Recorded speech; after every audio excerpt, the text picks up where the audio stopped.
Hello साथियों, नमस्कार। कैसे हैं आप सभी लोग? उम्मीद करता हूं सभी लोग मस्त होंगे।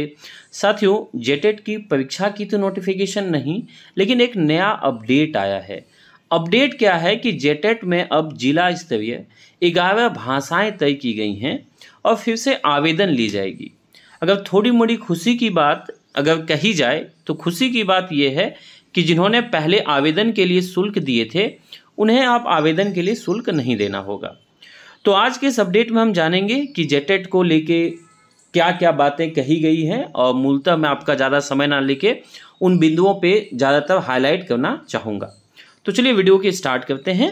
अगर चैनल पे नए हैं तो चैनल को सब्सक्राइब कर लीजिएगा ताकि इसी तरह के महत्वपूर्ण अपडेट सबसे पहले आप तक पहुँचे। तो साथियों, आप यहाँ पे देख सकते हैं कि कुल मिलाकर, ठीक है, अगर हम बात कर ले यहाँ पे तो आप यहाँ पे देख सकते हैं कि राजभाषा विभाग द्वारा अभिसूचित सभी 15 भाषाओं की अब परीक्षा ली जाएगी। ठीक है, जिसमें से यहाँ पे आप देख सकते हैं कि आपका क्या है, 11 जो लैंग्वेजेज है, यानी कि 11 जो भाषा है वो जिला स्तरीय भाषा के रूप में चिन्हित की गई है। और नीचे आप देखेंगे तो यहाँ पे लिखा हुआ है जबकि 4 भाषाओं में से किसी एक भाषा की परीक्षा में अभ्यर्थी शामिल होना चाहिए। ठीक है, तो ये कुल मिला के क्या है, आपका 15 लैंग्वेज यहाँ पे तय किया गया है। अब देखिए, अगर हम आगे कुछ मुख्य बिंदु पे बात कर लें तो अगर पिछली बार हम परीक्षा की बात करें तो आप सभी को पता था कि 2013-16 में पिछली परीक्षा हुई थी, उसके बाद परीक्षा हो नहीं पाई थी, जिसकी वजह से सहायक आचार्य में इतने बड़े प्रॉब्लम्स क्रिएट हुए। आप सभी लोग जानते हैं क्या प्रॉब्लम है, मैंने इसके संदर्भ में वीडियो भी बनाए हैं। अगर कुल मिला के हम बात कर लें तो जेटेट जो अभ्यर्थी लोग जिन्होंने अप्लाई किया था उसकी कुल संख्या कितनी थी, तो 3.5 लाख थी। लेकिन अब देखिए परीक्षा कब होती है, चूँकि परीक्षा जैक बोर्ड को लेना है, तो ऐसे में क्या है, आप यहाँ पे देख सकते हैं शिक्षा विभाग ने क्या किया है, जैक को एक लेटर भी लिखा है जिसमें जो भी चेंजेस हैं उसको करके परीक्षा जल्द लेने की बात भी कही गई है।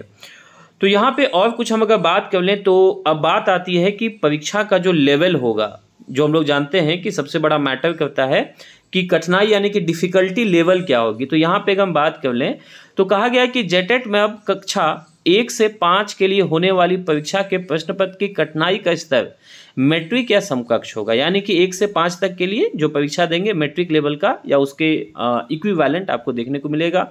जबकि 6 से 8 के परीक्षा के लिए जो राज्य स्तरीय है ना, राज्य जो सरकार द्वारा अनुमोदित जो पाठ्यक्रम के अंतर्गत कक्षा 6 से 8 के सिलेबस पर आधारित होगा। यानी कि आप समझ रहे हैं बात को, 6 से 8 तक का जो सिलेबस बनेगा वो कैसे बनेगा, तो जो राज्य सरकार ने जो अनुमोदित पाठ्यक्रम तय किए हैं उसके अकॉर्डिंग यहाँ पे सिलेबस बनेगा। एक खुशी की बात यह है कि आपका जो पैटर्न है कुल मिला के सीटेट के रूप में देखने को मिलेगा। चलिए इसको भी मैं आपको बता देता हूँ ताकि आपके माइंड में चीज़ें और भी ज़्यादा क्लियर हो पाए। देखिए यहाँ पे साफ साफ लिखा गया कि झारखंड शिक्षक पात्रता परीक्षा के सिलेबस में भी बदलाव किया गया। अब केंद्र सरकार द्वारा ली जाने वाली केंद्रीय शिक्षक परीक्षा यानी कि जिसे अब सीटेट कहते हैं, उसी के अकॉर्डिंग जेटेट का भी सिलेबस होगा। उसी के अकॉर्डिंग, एकदम हूबहू नहीं हो सकता है, क्योंकि लैंग्वेज को लेके आप सभी को पता है कुछ यहाँ पे जो एक अपना जो क्षेत्रीय भाषा होता है, खोट्ठा वगैरह वहाँ पे नहीं होती है, तो थोड़ा मोड़ा उसमें चेंजेस देखने को मिलेगा कि आप लोकल लैंग्वेज में स्थानीय भाषा में क्या लेते हैं। लेकिन कुल मिला के उसके जैसा होगा, तो ये हमारे लिए एक बहुत बड़ी कहिएगा तो राहत का विषय है। चूँकि हम लोगों ने सीटेट दिया है, आप सभी ने सीटेट दिया है, तो आपको एक आइडिया है कि क्वेश्चन का जो लेवल होता है वो टाइप कैसा होता है। मैंने तो पहले बता दिया कि आपका क्या है, शुल्क इसमें नहीं लगेगा, तो टेंशन की बात नहीं है। ठीक है, शुल्क यहाँ पे नहीं लगेगा। लेकिन देखिए फिर से क्या बोला है कि जुलाई में, इस बात को यहाँ पे थोड़ा सा गौर करने वाली बात है कि जो आपका आवेदन जो फिर से होगा वो जुलाई में होगा। ठीक है, बोला जेटेट की नई नियमावली को अगले माह कैबिनेट में स्वीकृति भी मिल जाएगी। इसके बाद जैक को परीक्षा के लिए अधियाचना भी भेज दी जाएगी और जुलाई में फिर से क्या है, आपका प्रोसेस चालू हो जाएगा। कुल मिला के हम बात कर लें तो अब एक बात यहाँ पे मजेदार बात यह है कि पहले आप सभी लोग जानते होंगे कि पहले प्रत्येक खंड में यानी कि आपको इस सब्जेक्ट में पास करना पड़ता था, कुछ पासिंग का क्राइटेरिया था।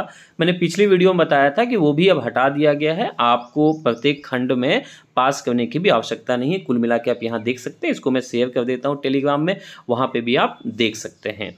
ठीक है, अब अगर हम बात करें कि ये जो लैंग्वेज का जो विभाजन है, ठीक है, ये विभाजन क्यों किया गया है, तो स्टार्टिंग में मैंने भी बताया आप सभी को।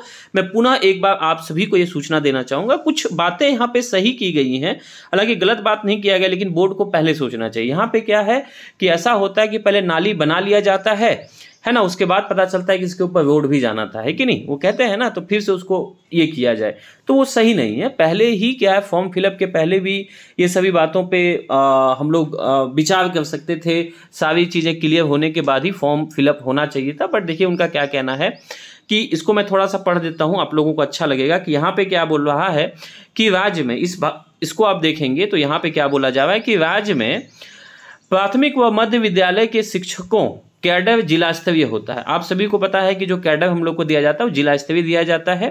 शिक्षक जिस जिला में नियुक्त होंगे वहाँ की स्थानीय भाषा की जानकारी उनके लिए अनिवार्य है। बहुत अच्छी बात कही गई। मान के चलते अब देवघर है या तो आप बोकारो हैं, रांची हैं, धनबाद हैं, तो वहाँ का लोकल लैंग्वेज जानना बहुत इंपॉर्टेंट है। अभ्यर्थी अगर रांची जिले के लिए आवेदन जमा करते हैं तो रांची जिला के लिए निर्धारित भाषा में से किसी एक भाषा में परीक्षा पास करना अनिवार्य है। बहुत अच्छी बात है, सारी चीज़ें अच्छी कही गई हैं, लेकिन दुख ये है कि नहीं कि रोड बनाने से पहले ही सोच लेना चाहिए कि इसमें सीवेज जाना चाहिए। खैर कोई दिक्कत की बात नहीं, जुलाई में पुनः आवेदन होगा, तो हम सभी को आवेदन करना है और अच्छे तरीके से तैयारी करना है जेटेट के लिए, क्योंकि आपको पता है एक बहुत लंबे समय के बाद 9-10 साल के बाद आपको जेटेट की एग्ज़ाम देखने को मिलेगी। तो अगर आपको अपडेट अच्छा लगा हो तो वीडियो को लाइक कर दीजिएगा, एक स्वीट सा कमेंट भी ड्रॉप कीजिएगा। आपको अगर लगे तो आप अपने दोस्तों के बीच में इस वीडियो के लिंक को साझा कर सकते हैं। सबसे अंत में मैं कहूँगा कि चैनल को भी सब्सक्राइब कर लीजिएगा ताकि इस तरह के निरंतर अपडेट आपको सबसे पहले मिले। सभी को जय Hind, take care, bye bye. आप सभी को जय